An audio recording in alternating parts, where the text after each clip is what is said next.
اور جب انسان کو تکلیف پہنچتی ہے تو لیٹا اور بیٹھا اور کھڑا ہر حال میں ہمیں پکارتا ہے. پھر جب ہم اس تکلیف کو اس سے دور کر دیتے ہیں تو بے لحاظ ہو جاتا اور اس طرح گزر جاتا ہے کہ گویا کسی تکلیف پہنچنے پر ہمیں کبھی پکارا ہی نہ تھا.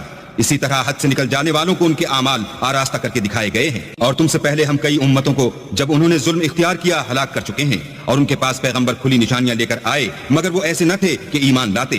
ہم گناہ گاروں کو اسی طرح بدلہ دیا کرتے ہیں. پھر ہم نے ان کے بعد تم لوگوں کو ملک میں خلیفہ بنایا تاکہ دیکھیں کہ تم کیسے کام کرتے ہو. اور جب ان کو ہماری آیتیں پڑھ کر سنائی جاتی ہیں تو جن لوگوں کو ہم سے ملنے کی امید نہیں وہ کہتے ہیں کہ یا تو اس کے سوا کوئی اور قرآن بنا لاؤ یا اس کو بدل دو.